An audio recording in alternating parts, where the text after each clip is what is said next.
Here we are going to discuss, it's October-November 2020, paper 1-1 of your O-level maths, course code is 4024.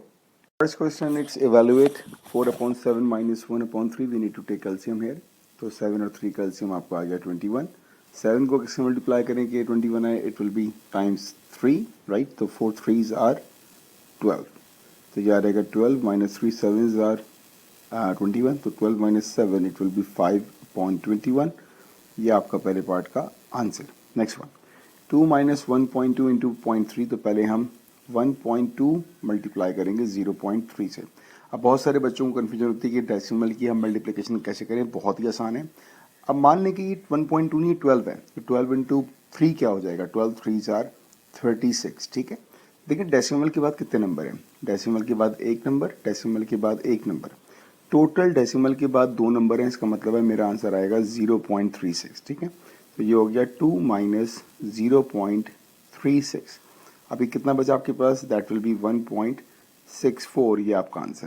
Next one 4p square minus 1, ये हमारी identity बन गई. ठीक है ना, तो ये किसका स्क्वायर है, ये 2p का स्क्वायर है. 1 किसका स्क्वायर है, 1 का स्क्वायर है, तो that will be 2p minus 1 and 2p plus 1. कौन सी आइडेंटिटी अप्लाई करी है हमने, a square minus b square equals to a plus b and a minus b, ये हमने अप्लाई किया है यहाँ पर. Next one factorise 10x x y minus 12 plus 15x minus 8y.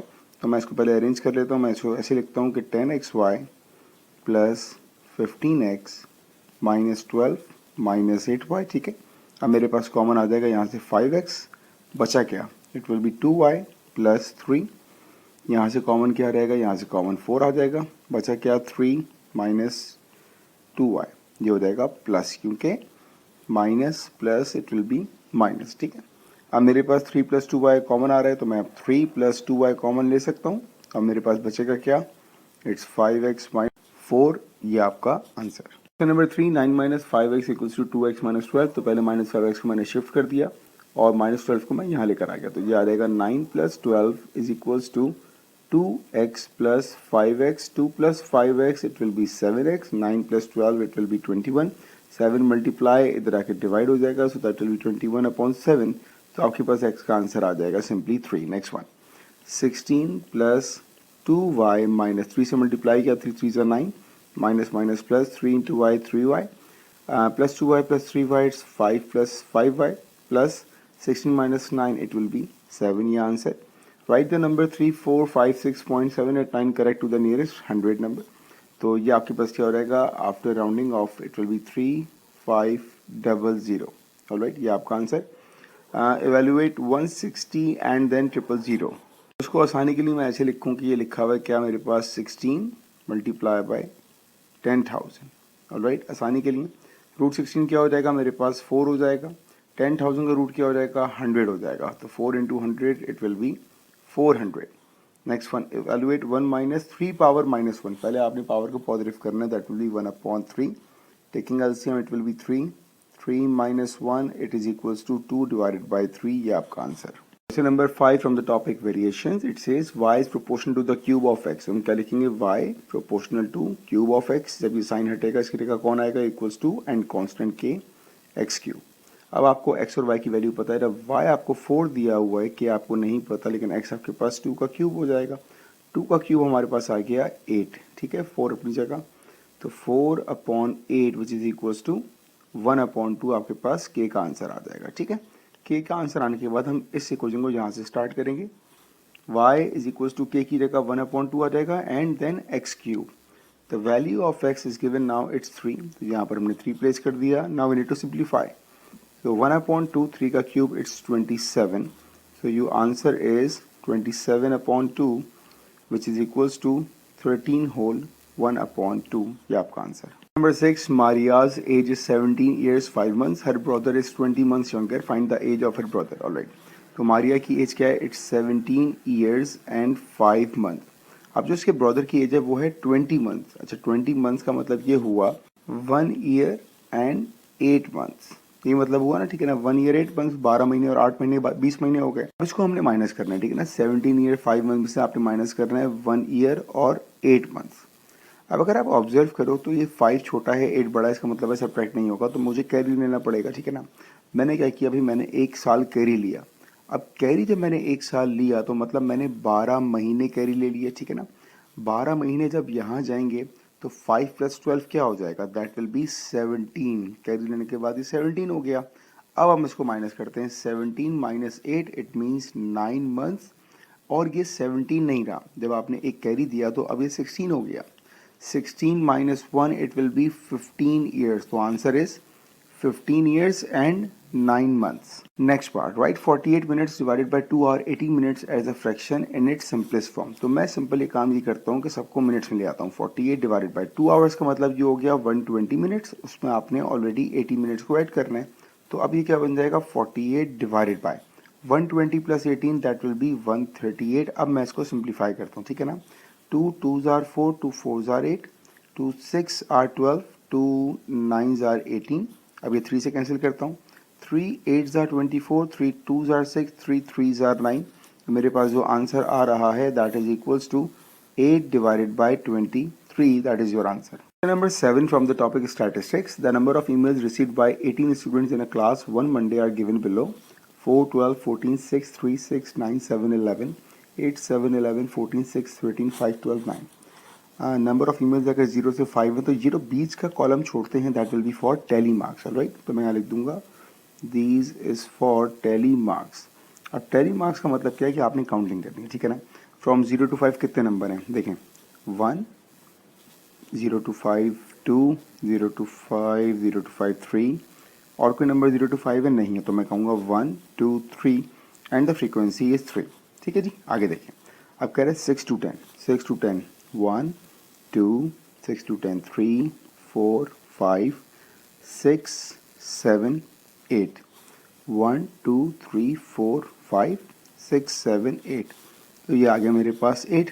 अब क्या बचा, 11 to 15, 1 2 3 4 5 6, 1 2 3 4 5 6। तो ये मेरे पास आ गया 3 8 एंड 6। इनफैक्ट 6 नहीं होगा, 7 होगा, क्योंकि मैंने इस 14 को भूल गया। तो ये मेरे पास 7 हो गया, 3 8 एंड 7।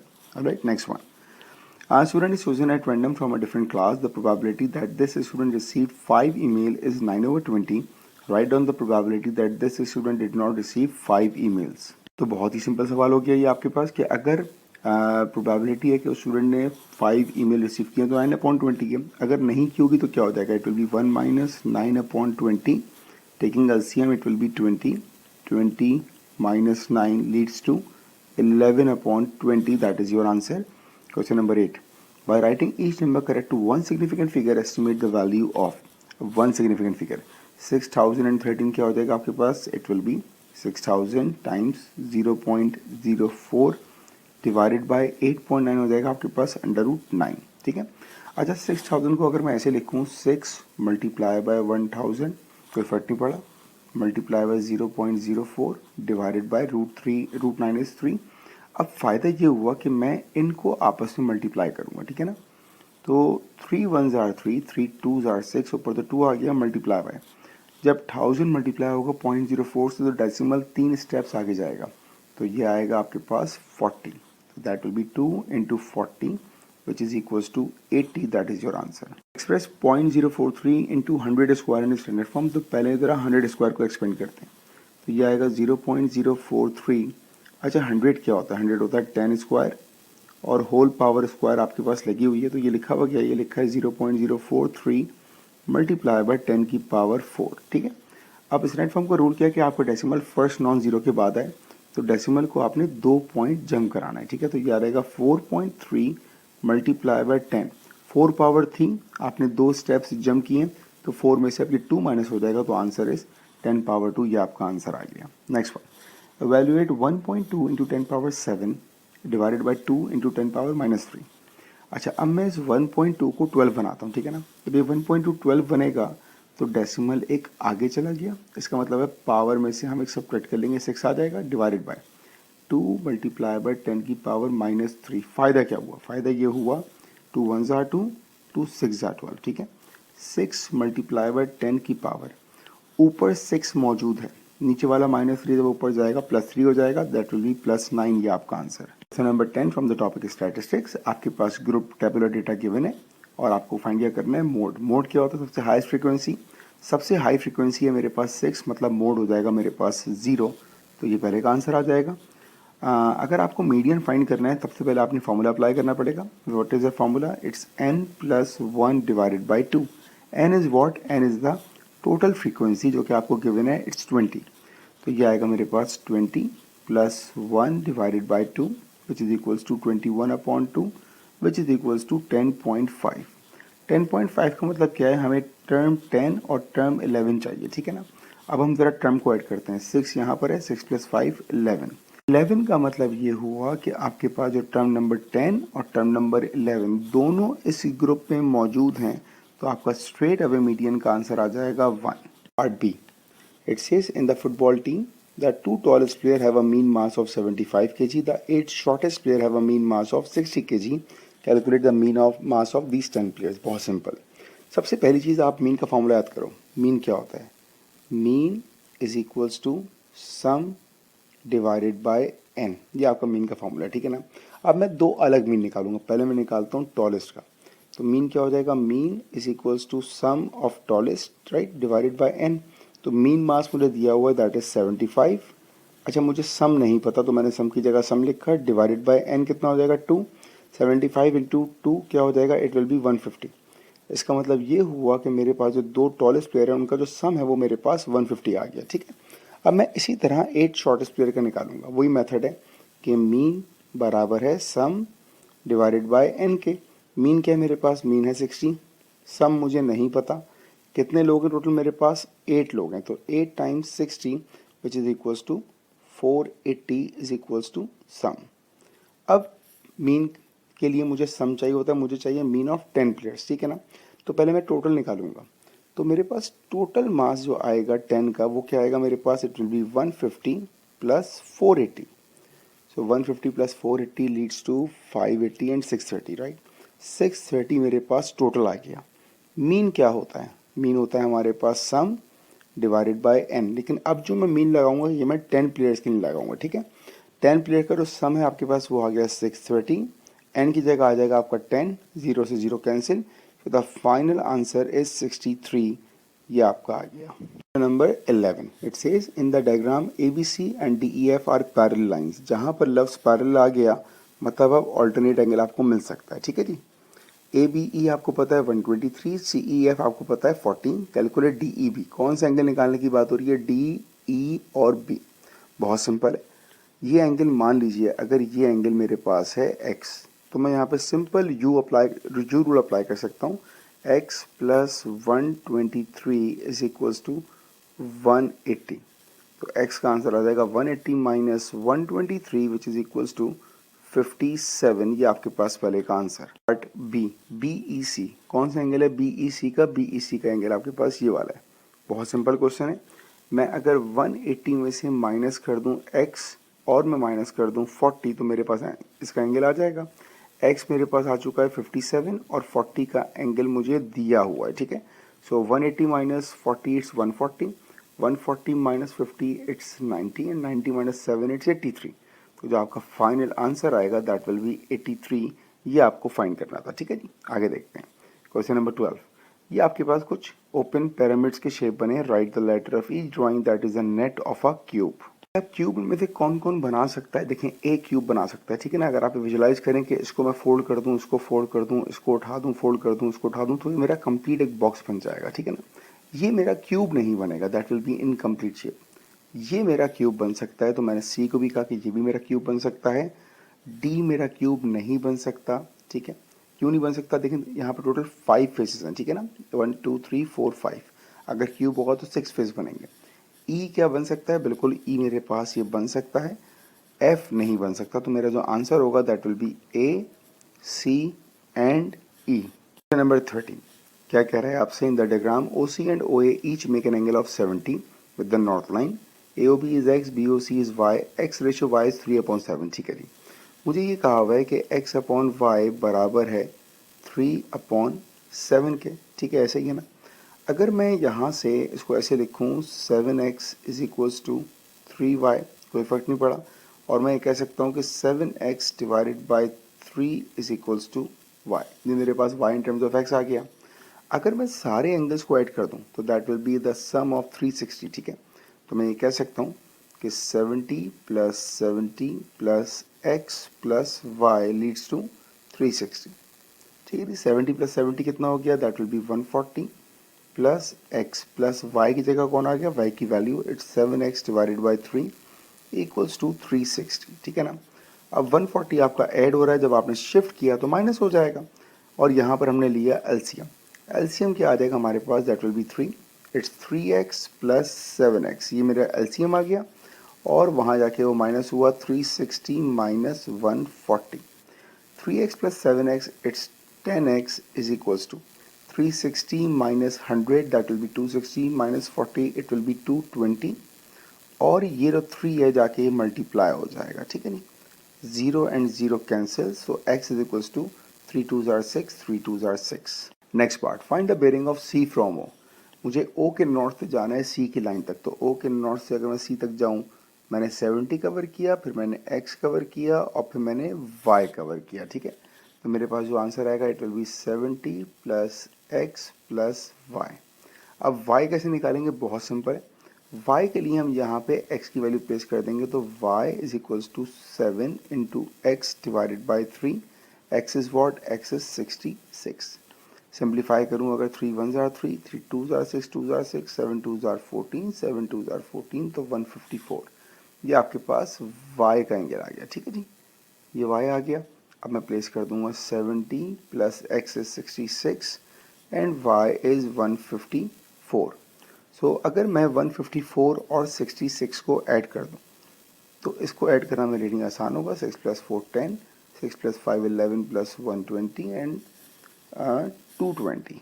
इसमें आपने सिंपली प्लस करना है किसको, 70 को, विच इज इक्वल्स टू 290, तो ये आपका आंसर आ गया 290, ठीक।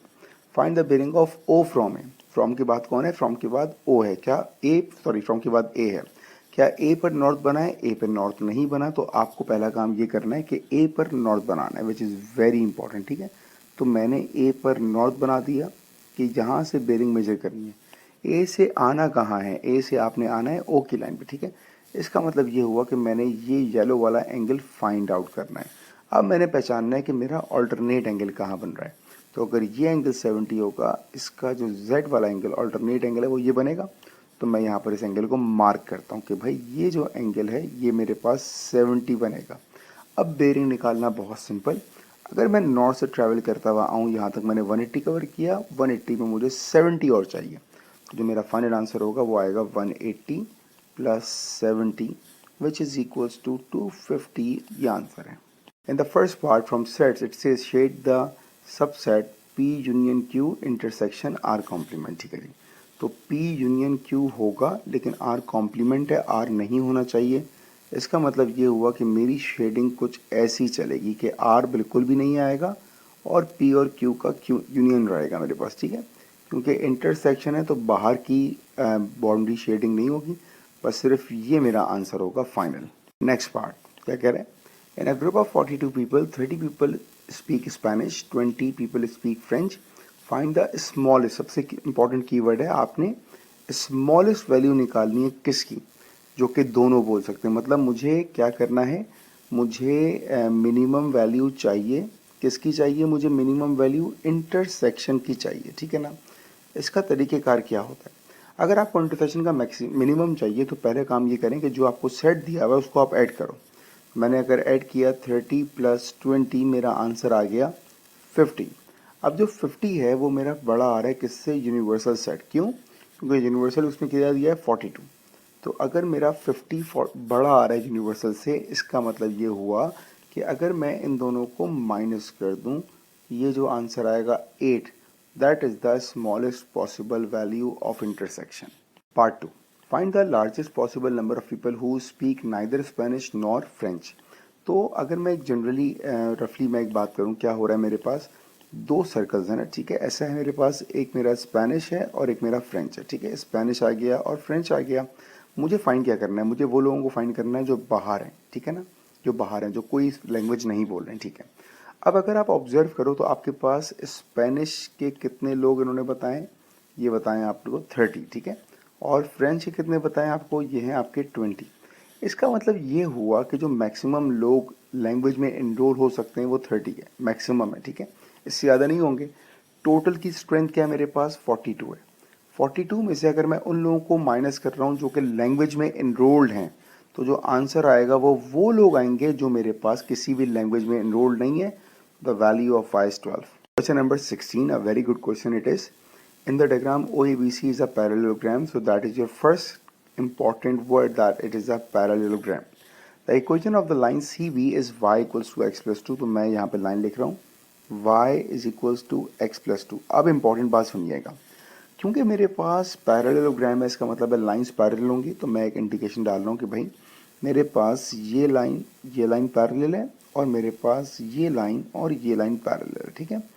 अब हमें ये मालूम है कि अगर हमारे पास इक्वेशन ऑफ स्ट्रेट लाइन होगी तो उसका ग्रेडियंट सेम होगा, क्योंकि ये ओरिजिन से पास कर रही है। इसका मतलब ये हुआ कि जो इस लाइन की इक्वेशन होगी that will be y equals to x, alright. So that is the first important condition that we need to pick here, कि अगर आपके पास ये लाइन की equation y equals to x plus 2 है और ये लाइन आपस में पैरेलल है क्योंकि पैरेललोग्राम है, तो इस लाइन की equation simple y equals to x होगी क्योंकि इसका y इंटरसेप्ट मेरे पास 0 है, ऑलराइट। ये आपकी पहली कंडीशन हो गई। दूसरी इंपॉर्टेंट वर्ड जो उसमें मैंशनड है वो है इनसाइड। इसका मतलब ये हो गया कि अब इक्वल टू का साइन किसी भी इनइक्वलिटी में नहीं आएगा। हमें कितनी बतानी है, हमें 3 इनइक्वलिटी बतानी है, एक उसने दी हुई है। अब अगर इस इक्वेशन को देखें, ये आपकी स्ट्रेट लाइन है जो कि कट कर रही है एक्स एक्सिस को एट द वैल्यू ऑफ 4। तो मेरे पास इस लाइन की इक्वेशन आ चुकी है कि इस लाइन की इक्वेशन है x इक्वल्स टू 4, ठीक है। तो एक लाइन ये आ गई, एक मैंने ये निकाल ली, अब मुझे ये चाहिए द y एक्सिस की इक्वेशन क्या होती है। y एक्सिस में मेरा x 0 होता है, तो the equation is x equals to 0। अब अगर मैं विद रिस्पेक्ट टू x देखूँ इस लाइन के हिसाब से, तो मुझे इस लाइन से राइट जाना है, ठीक है। तो मेरी जो पहली इनइक्वलिटी है it's x is greater than 0, first one, right. अगर मैं ए बी की लाइन को देखूं, मुझे इस लाइन से लेफ्ट जाना है, second one x is lesser than 4। Lastly जो आपकी y इक्वल टू x की लाइन थी, इससे मैंने ऊपर जाना है, so it's y greater than x, that is your answer. Next part it says calculate the area of the parallelogram OABC. OABC का आपको एरिया चाहिए। सवाल आसान है, लेकिन कब, जब आप इसको अच्छी तरह अंडरस्टैंड कर सको। मुझे पहले चाहिए कोऑर्डिनेट्स, ठीक है। मुझे y x की वैल्यू पता है 4। a के लिए जिस लाइन पर a लाई कर रहा है उसकी इक्वेशन है y इक्वल्स टू x। तो मेरे पास जो a के कोऑर्डिनेट्स होंगे वो दोनों बराबर होंगे, मतलब x भी 4 है और y भी 4 है, ठीक है ना। b जिस लाइन पे लाई कर रहा है वहाँ पर है y equals to x plus 2। जब x 4 होगा b के लिए तो y का आंसर आ जाएगा मेरे पास 6, ठीक है। c के लिए, c चूँकि y पे लाई कर रहा है, दैट मीन्स कि x की वैल्यू मेरे पास 0 हो जाएगी, तो मैं x की जगह 0 पुट करूँगा, मेरे पास c का कोऑर्डिनेट आ जाएगा 0,2 और ओरिजिन तो मेरे पास 0,0 है, ठीक है। अच्छा, एरिया फाइंड करने का फॉर्मूला क्या है। Area of a parallelogram is simply l into height, alright, l into height होता है, ठीक है। अब अगर आप अपने फिगर में देखो तो आपको एक डायमेंशन पता है, ये वाली, दैट इज 2। मैंने कहा एक डायमेंशन मेरे पास 2 है, and what about the height. अगर मैं पैरेललोग्राम की हाइट देखूं तो ये मेरे पास हाइट है, alright, and the value is what, it's value is 4। So 2 times 4 leads to 8, that is your answer. Next question from the topic circle properties. In the diagram AC is a diameter.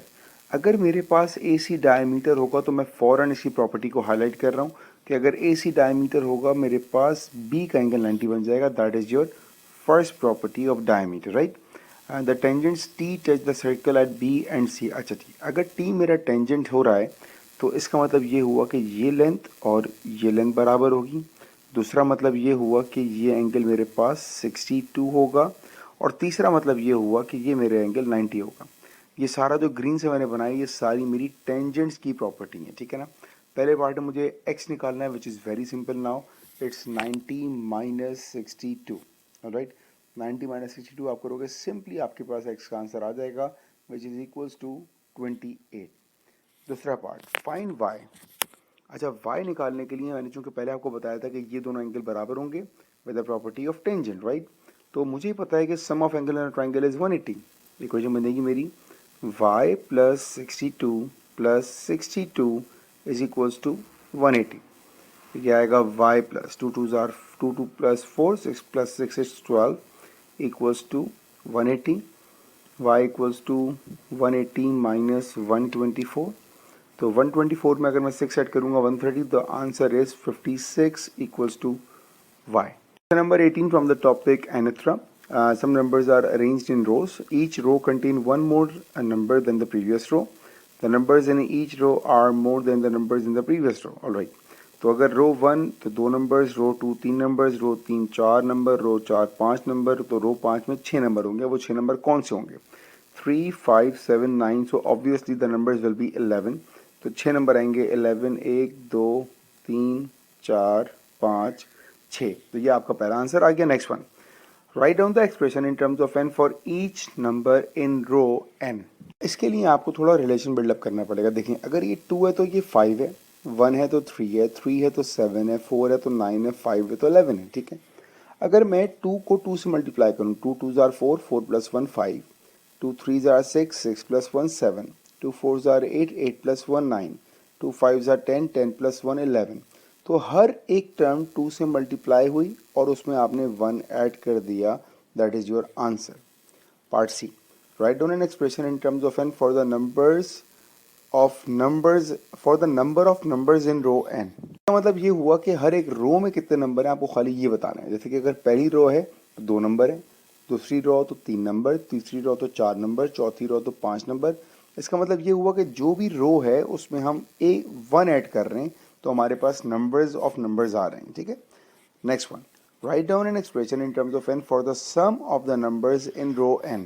अच्छा जी, अब आप अगर अपने previous answer को देखो तो आपने यहाँ क्या निकाला? आपने निकाला नंबर ईच नंबर, हर एक रो में कितने नंबर होंगे, तो वो आपने निकाला 2n+1 में, और नंबर ऑफ नंबर्स आपने निकाला n+1 में. ये आपसे पूछ रहा है कि इसका सम क्या होगा. ठीक है, तो बहुत सिंपल है, हमने सिंपली दोनों को मल्टीप्लाई करना है. 2n+1 multiplies with n+1. ये आपको बता देगा कि हर उसमें आपके पास रो का सम क्या आ रहा है, और ये आपका आंसर है. Number 19 from the topic statistics. आपके पास ग्रुप डेटा है. ठीक है, आपको फ्रीक्वेंसी पता है, आपने हिस्टोग्राम बनाना है. जब भी आपको हिस्टोग्राम बनाना हो आप हमेशा चेक करो कि आपकी विड्थ सेम है कि नहीं है. क्लास विड्थ का मतलब क्या हुआ? अगर मैं इन दो नंबर्स का डिफरेंस लूँ तो 20 माइनस 10 इट्स 10. ठीक है, यहाँ भी काम करते हैं. 25 माइनस 20 इट्स 5. तो अब आपके पास क्लास विड्थ सेम नहीं है. इसका मतलब है कि आपको फ्रीक्वेंसी डेंसिटी निकालनी पड़ेगी. ठीक है ना. 30 minus 25 it's 5 and 50 minus 30 it's 20. तो फ्रीक्वेंसी डेंसिटी का मेरा एक फार्मूला होता है. Frequency density is frequency divided by class width. तो हर एक केस में मैं frequency divided by class width करता हूँ. ठीक है, फ्रीक्वेंसी कितनी है 16 divided by class width it's 10, that is 1.6. Frequency कितनी है 15, क्लास विड्थ कितना है 5, तो 15/5 3. फ्रीक्वेंसी कितनी है 10, क्लास विड्थ 5, 10/5 2. फ्रीक्वेंसी कितनी 20, क्लास विड्थ 20. ठीक है, तो 12/20 that will be 4 3s are 12, 4 5s are 20, 3/5 is 0.6. अब हम इसका हिस्टोग्राम प्लॉट करते हैं. 10 से लेके 20 तक जो है उस पर हाइट किया जा रही है 1.6. ठीक है, तो 10 से लेके 20 पर आपकी हाइट 1.6 होगी. तो दैट मीन्स ये आपका ऐसा बनेगा. पहला 10 से लेके 20 तो हाइट आपकी 1.6. ये वाली मैंने प्लॉट कर दी. नेक्स्ट वन, अगर 20 से 25 है तो हाइट आपकी 3 है. 20 से लेके 25, मैं कलर डिफरेंट यूज़ कर रहा हूँ ताकि आपको समझने में आसानी हो. 20 से 25 हाइट आपकी 3 बन गया. आगे देखें, 25 से 32 पे जाएगा. ठीक है, 25 से 32 पर जाएगा. ये आपका थर्ड आ गया. ठीक है, 25 32 आ गया. लास्टली 30 से लेके 50 आपका जाएगा 0.6. 30 से लेके 50 जाएगा 0.6. तो ये ऐसे बनेगा मेरे पास. ठीक है जी, ये आपका histogram. Next question from the topic transformation. Complete the description of the transformation that maps triangle A onto triangle B. अगर ए बी पे जा रहा है तो उसने खुद ही बता दिया कि भाई ये एनलार्जमेंट है. एनलार्जमेंट में क्या क्या पता होना चाहिए? पहली चीज़ आपको निकालना है स्केल फैक्टर. कैसे निकालोगे? बहुत सिंपल है, new length divided by original length. ठीक है, अगर मैं बी में देखता हूँ कि यार ये लेंथ कितनी है, तो ये 3 बॉक्सेस हैं, तो न्यू लेंथ मेरे पास 3 आ गई. जबकि ओल्ड लेंथ कितनी थी? ये 1 बॉक्स थी, तो ये आ जाएगा 3 डिवाइड बाई 1 इक्वल्स टू 3. अब आपने निकालना है सेंटर ऑफ एनलार्जमेंट. उसका तरीकेकार क्या है? आपने करस्पॉन्डिंग पॉइंट को मीट किया और लाइन को एक्सटेंड किया. ये करस्पॉन्डिंग पॉइंट मैंने मीट किए और लाइन को एक्सटेंड किया। इस तरह मैं एक और पॉइंट को करता हूँ, ठीक है। ये दोनों पॉइंट को मीट किया और लाइन को एक्सटेंड किया। जहाँ पर दोनों इंटरसेक्शंस आपके मिल गए, that means this one is your point of intersection, alright. तो मैं कहूँगा सेंटर ऑफ इनलार्जमेंट, मेरे पास क्या कोऑर्डिनेट्स आ रहे हैं 4,2, ये आपका आंसर है। Next one, triangle A is mapped on triangle C by reflection across the line y equals to -x। अच्छा, होता क्या है, अगर मेरे पास एक कोऑर्डिनेट एक्स वाई है और आपने रिफ्लेक्शन किया y इक्वल टू -x है, तो ये हो जाएगा -y -x, मतलब पॉइंट भी स्वैप होंगे और उनका साइन भी चेंज होगा। अगर मैं ट्राइंगल ए की बात करता हूँ, ट्राइंगल ए के मेरे कोऑर्डिनेट्स क्या हैं, पहला कोऑर्डिनेट है 1,2, मेरे पास है 3,3 और मेरे पास है 1,3। अगर इस पर मैं ये प्रिंसिपल अप्लाई करूँ कि साइन भी चेंज होंगे और पोजीशन भी, तो 1,2 हो जाएगा -2, -1, 3,3 -3 एंड -3 -1। ये रिफ्लेक्शन हो रही है across the line y equals to -x। अब जो मैंने पॉइंट्स निकाले हैं इनको हमने प्लॉट करना है अपने ग्राफ में। तो पहला पॉइंट है -2 -1, मतलब ये यहाँ आ जाएगा। दूसरा है -3 -3, मतलब यहाँ आ जाएगा। और तीसरा है -3 -1, मतलब यहाँ आएगा।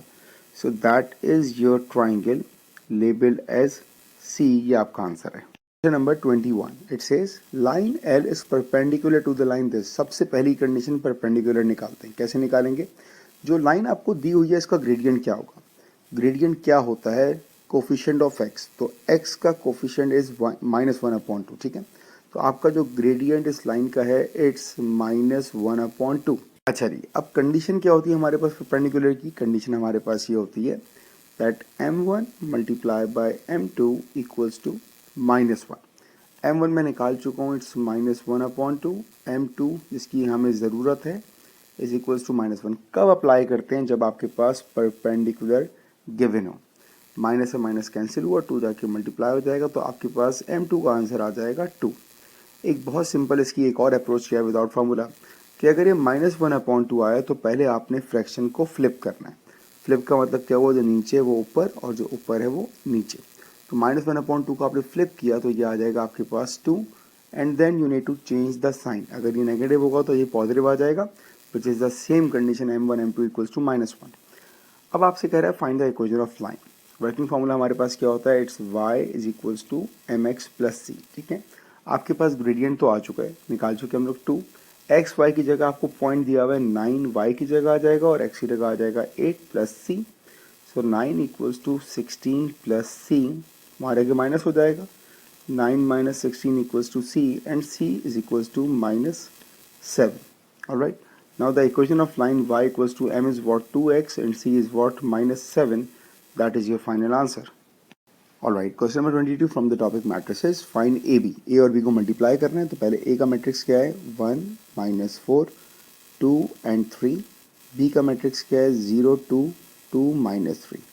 मैट्रिक्स मल्टीप्लाई करने की एक आसान अप्रोच ये है कि आप यहाँ पर एरोज लगा लो, ठीक है। ये भी एरो आ गया मेरे पास, ये भी एरो आ गया और ये भी एरो आ गया। अब मल्टीप्लाई स्टार्ट करते हैं। 1 मल्टीप्लाई होगा 0 से, तो पहला चीज़ तो आ गया 1 मल्टीप्लाई बाय 0, प्लस 2 मल्टीप्लाई होगा 2 से, फिर 1 मल्टीप्लाई होगा 2 से और 2 मल्टीप्लाई होगा -3 से, ठीक है जी।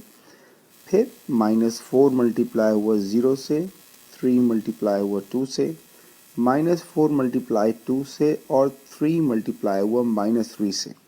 Now that arrow method is very easy to understand कि यार ये टेल टेल से हो रही है, हेड हेड से हो रहा है, और हम यही फॉर्मूला हर जगह अप्लाई करें, टेल टेल हेड हेड, ठीक है जी।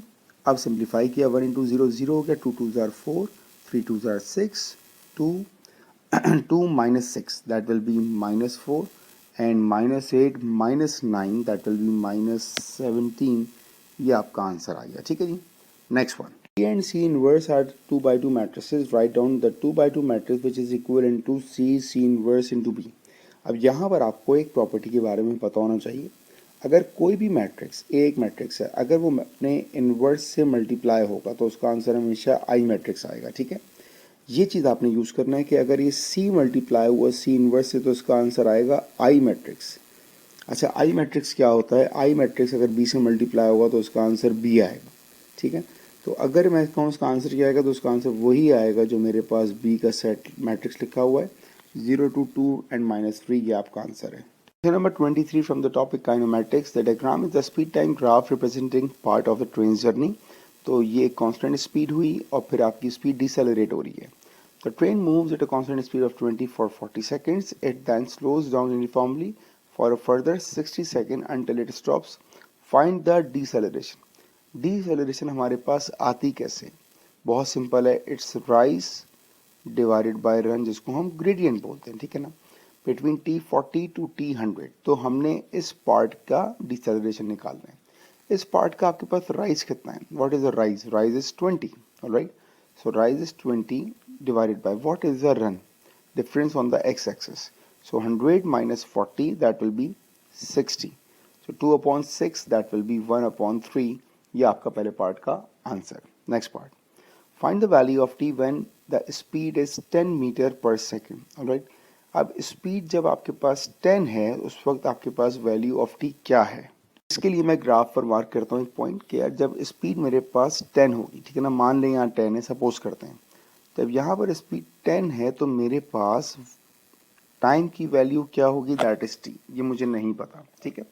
अब मैं वो राइज अपॉन रन यहाँ भी लगाऊंगा, ठीक है ना। ये राइज है और ये रन है, the same concept of acceleration. Rise कितना है? It's 10 minus 0 will be 10। तो राइज तो आ गया मेरे पास 10 divided by what is the run? Run is this difference, right, 100 minus T. ये आ गया 100 minus T is equals to, अब ये किसके बराबर है? राइज अपॉन रन क्या होता है? दैट इज एक्सेलरेशन, वो हम निकाल चुके हैं, इट्स 1/3। तो हमने सिंपली यहाँ पर 1/3 प्लेस करना है and then solve it. So cross multiply किया, 3 10s are 30 is equals to 100 minus t, simplify किया, t is equals to 100 minus 30, that will be 70। तो ये आपका आंसर। Next part, find the average speed during the 100 second. एवरेज स्पीड के लिए आपको क्या चाहिए? आपको चाहिए डिस्टेंस, पूरा डिस्टेंस निकालेंगे, ठीक है ना। अब मेरे पास शेप क्या बन रहा है? मेरे पास ये जो शेप है that is what? It's a trapezium, right. Parallel side मुझे पता है एंड मुझे हाइट पता है, ठीक है जी। मेरे पास पैरेलल साइड्स क्या है? फॉर्मूला पहले लिख दूं मैं। What is the formula we have? Area of a trapezium is 1/2 sum of parallel sides multiply by height, all right. This symbol is for parallel, this one. Now the parallel sides we have, it's 100, right? So 1/2 अपनी जगह आया, पहली हमारे पास 100 आ गई and this one it will be 40, 100 plus 40 and the height is what? Height is 20. Simplify कर लेते हैं इसको, 2 1s are 2, 2 10s are 20, 100 plus 40, it's 140 times 100 equals to 1400 and the unit is meters। ये आपका आंसर। अच्छा, ये आ गया डिस्टेंस का आंसर। आपको निकालनी है स्पीड, ठीक है जी। एवरेज स्पीड है क्या आपके पास? बहुत simple, it's total distance divided by total time. Distance आप निकाल चुके हो, 1400 divided by total time is 100, simplify किया, यू गॉट 14 मीटर पर सेकेंड। ये आपका answer. Question number 24, express 99 as the product of its prime factor. So 99 का मैंने एलसीएम लेना है बट सिर्फ प्राइम फैक्टर्स हो। 3 3s are 9, 3s are 9, 3 11s and then 11 times 1, alright. तो मेरे पास ये आ जाएगा 3 स्क्वायर मल्टीप्लाई बाय 11, ये आपका पहले का आंसर हो गया, ठीक है। Next one, express as the product of prime factors, p आ गया, क्यू आ गया, where n is the positive. The lowest common multiple of p and q is 2 and 3 and r। Express r as the product of its prime factors. तो पहला काम मैं p को solve करूंगा, ठीक है। मेरे पास p क्या लिखा हुआ है? p मेरे पास लिखा हुआ है 2 की power n plus 2 multiply by 3 की पावर n मल्टीप्लाई बाय 5, ठीक है ना। यहाँ पर क्योंकि एडिशन है, मैं लिख सकता हूँ कि 2 की पावर n मल्टीप्लाई बाय 2 की पावर 2। ये तो मैंने n प्लस 2 को ब्रेक कर दिया, मल्टीप्लाई बाय 3 की पावर n मल्टीप्लाई बाय 5। इसी तरह मैं q को सॉल्व करना स्टार्ट करूंगा। तो q क्या है मेरे पास? 2 इज 2 की पावर n मल्टीप्लाई बाय, यहाँ भी ये एडिशन है, मतलब ये होगा मेरे पास 3 की पावर n मल्टीप्लाई बाय 3 की power 1 multiply by 5 to the power 2। अब एलसीएम में हम क्या देखते हैं, एलसीएम में हम देखते हैं अपनी हाईएस्ट पावर। देखिए मेरे पास 2 पावर n है, मेरे पास 2 पावर n, मेरे पास 2 पावर n, ठीक है ना। इसके बाद देखें 3 पावर n यहाँ पर भी है, 3 पावर n यहाँ पर भी है और 3 पावर n यहाँ पर भी है। अब इसके अलावा क्या क्या बच गया, अगर यहाँ पे ऑब्जर्व करें तो यहाँ 2 स्क्वायर बच गया, 5 बच गया, यहाँ पे कौन बचा, यहाँ पे 3 बचा और यहाँ पर क्या बचा, यहाँ पर 5 स्क्वायर बचा। अब मेरे पास r जो आएगा वो इनमें से आएगा, क्योंकि हम एलसीएम की बात कर रहे हैं तो एलसीएम का मतलब ये होता है कि हम सबकी हाईएस्ट पावर देखेंगे। तो हाईएस्ट पावर 2 का स्क्वायर है मेरे पास 3 है। अच्छा अब आप इन दोनों में देखो हाईएस्ट पावर किसकी है, हाईएस्ट पावर मेरे पास 5 स्क्वायर की है, तो मैं इनमें से 5 स्क्वायर को पिक करूंगा and that is my prime factors of r। Next part, express p plus q as the product of its prime factors. तो p क्या है मेरे पास, p is 2n multiply by 2 power 2 जो हमने ऊपर डिस्कस किया है, multiply by 3 power n multiply by 5 plus मेरे पास q क्या है, q is 2 power n multiply by 3 power n multiply by 3 multiply by 5 power 2। Alright, अब मैंने इसका प्रोडक्ट निकालना है तो पहला काम क्या करूँगा, ये 2 पावर n इसको मैं कॉमन निकाल सकता हूँ, that will be 2 power n common आ गया multiply by 3 power n and 3 power n, ये भी कॉमन आ गया 3 पावर n। 5 में क्या कॉमन आएगा, 5 में मेरे पास कॉमन आएगा सिर्फ सिंगल वाला 5। ऑलराइट, अब क्या क्या बच चुका है मेरे पास, अगर मैं ऑब्जर्व करूं तो मेरे पास यहाँ पे 2 स्क्वायर यूज़ नहीं हुआ, तो 2 स्क्वायर का मतलब 4 हो जाएगा, ठीक है। प्लस यहाँ पे कौन बचा है, यहाँ पर ये दोनों बचे हैं, ठीक है ना। तो 3 बचा है और एक 5 बचा है, क्योंकि एक 5 हम बाहर निकाल चुके हैं, तो ये आ जाएगा 4 मल्टीप्लाई बाई 3 इंटू 5। तो 4 plus 3 5s are 15 and which is equals to 19। Alright, तो आंसर क्या आया, आंसर आया 2n multiply by 3n multiply by 5 multiply by 19, that is your final answer. Question number 25 from the topic similar shapes. In the diagram ABP and ACQ are straight line. ABP and ACQ are straight lines.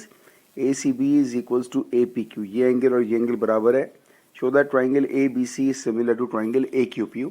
तो आपने इसको justify कैसे करेंगे, पहली चीज़ के जो angle आपको दिया हुआ है दैट मीन्स एंगल C और एंगल P, मैं इन दोनों को इक्वेट करूँगा। कैसे लिखूँगा, मैं लिखूँगा angle ACP is equals to angle APQ, alright, ACB।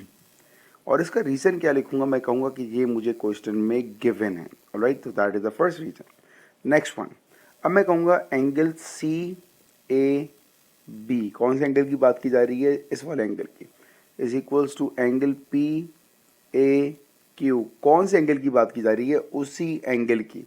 Reason क्या है, it is a common angle.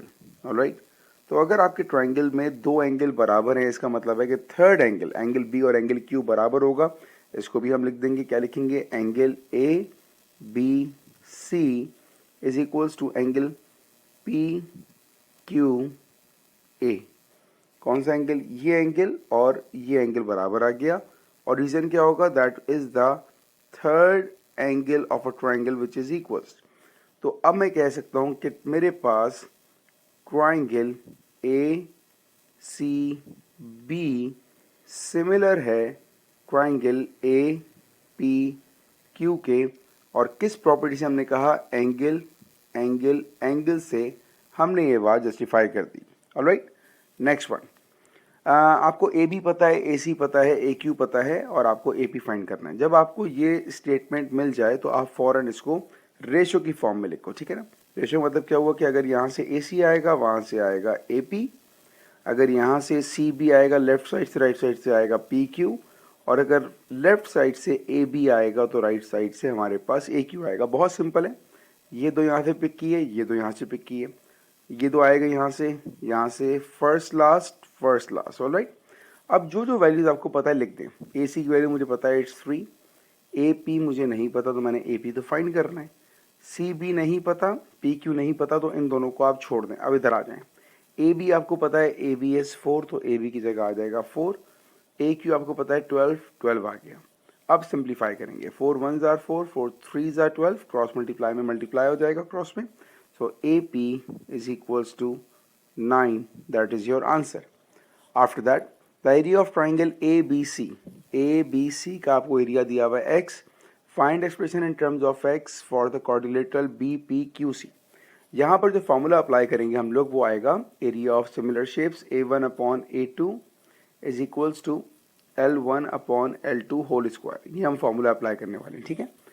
अगर मैं देखूं मेरे पास ए बी सी और ए पी क्यू मेरे पास सिमिलर ट्राइंगल्स जो हम यहाँ प्रूफ कर चुके हैं. ठीक है. हम लोग को रेशियो पता है 4/12, ये हम निकाल चुके हैं. मतलब अगर ये साइड हमारे पास 4 है तो ये साइड हमारे पास 12 है. ऐसे ही है. तो मेरे पास न्यूमरेटर में जो एरिया आ रहा है वो छोटे ट्राइंगल का आ रहा है जिसकी लेंथ मेरे पास 4 है, बड़े की लेंथ मेरे पास 12 है and whole square. So 4/12 it's 1 divided by 3 whole square which is equals to 1 divided by 9. मतलब क्या हुआ? मतलब ये हुआ इसका कि अगर मेरे पास ये वाला एरिया, अगर ये वाला एरिया मेरे पास कितना है, अगर ये एरिया मेरे पास 1 है तो जो पूरा एरिया है, पूरा ट्राइंगल का एरिया है जो मैं पूरा येलो से शेड कर रहा हूँ, ये पूरा एरिया कितना होगा मेरे पास? ये पूरा एरिया मेरे पास होगा 9. ठीक है जी. तो अगर ये पूरा एरिया 9 है और मुझे क्या निकालना है? मुझे एरिया निकालना है इस वाले क्वाड्रिलेटरल का. तो that will be 9 minus 1. Alright.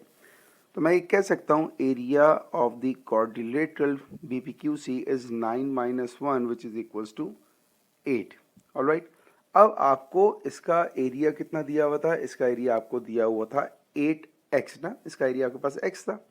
तो अब मेरे पास जो आंसर आएगा क्योंकि मुझे answer in terms of x देना है. यहाँ पर मैं यहाँ पर वैल्यू प्लेस करता हूँ एरिया की. एरिया मुझे कितना दिया हुआ है? एरिया मुझे x दिया हुआ है तो मैंने एरिया की जगह x पुट कर दिया. एरिया 2, पूरे ट्रायंगल का मुझे एरिया नहीं पता, क्रॉस मल्टीप्लाई